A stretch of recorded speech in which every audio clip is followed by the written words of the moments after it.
and fund formation. Let's move on. Treasury recently announced that the energy efficiency savings tax incentive will be extended for 3 more years. The tax incentive has been amended by government from 45 cents to 95 cents per kilowatt hour or kilowatt hour equivalent of the energy saved. So how can the businesses change their behavior towards energy conservation, and is it actually a feasible time considering the energy constraints in South Africa? For more on this, I'm joined in the studio by Barry Bredenkamp, who is the General Manager for Energy Efficiency at the South African National Energy Development Institute. Barry, good to have you in the show. Let's start with just the tax incentive. What does this actually mean? The tax incentive was initially instituted in 2013. It was upgraded in 2015, and it has now been renewed till 2022.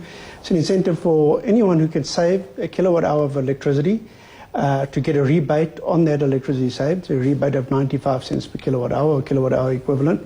That comes directly off their bottom line. We believe right now is probably the better time, the best time ever, because we know what the problems are with Eskom right now. So the incentive to save energy, besides getting the rebate, is there without a doubt. Usually a huge issue with these rebates, Barry, is your ordinary citizens are just oblivious to what's really happening. Do you get the sense that the ordinary South African is actually in the know of these rebates? Yes, I think that is definitely a problem, and unfortunately these rebates that are applicable now are applicable for businesses, so it's not for private individuals. What Treasury did announce in the budget vote speech, when they announced the extension of the tax incentive, they said they will undertake a thorough review of the tax incentives during this year, and they will come up with a process to benefit more people and to make the process to access the tax incentives more streamlined. So we do believe that we'll see a significant change going forward. Barry, a very contentious issue, at least I remember attending a session with the IMF in Washington a few years ago, and they said a big issue right now is many developing countries having so many subsidies in the energy space. At some point, some of the countries that stuck out for them were peaking 10% in terms of subsidies to GDP. Now, this definitely, we need not explain to anyone, has dire repercussions on the fiscal space of any country. Do you get the sense that this is where South Africa is actually heading? I don't think so at this stage. We have seen the announcement that the carbon tax will be introduced on the 5th of June.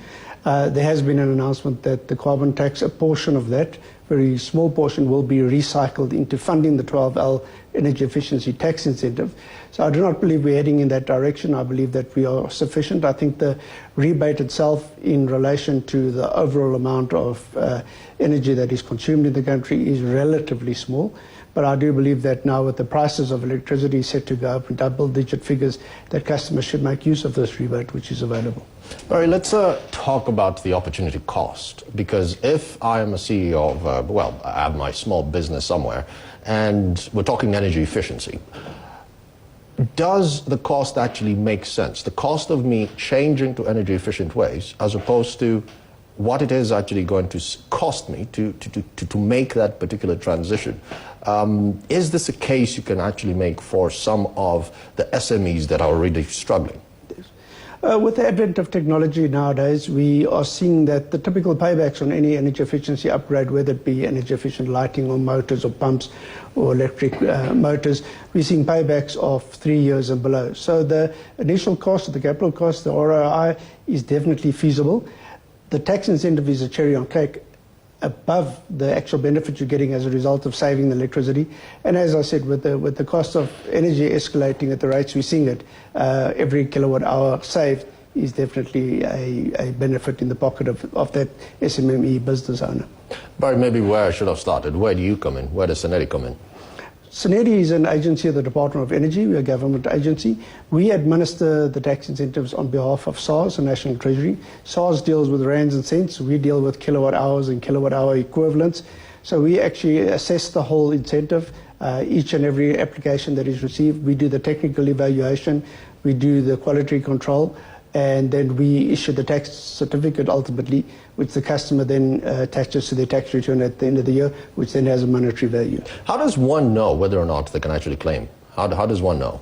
We have a basic calculator on the website, on the SANEDI website, where you can just go and do some high-level costing and put it in, and that gives you an indication whether you should pursue the incentive further or not. Barry, good to have you on the show. That was Barry Bredenkamp, who is the General Manager for Energy Efficiency at the South Africa National Energy Development Institute. Let's take a short break. More Parliament South Africa right after this.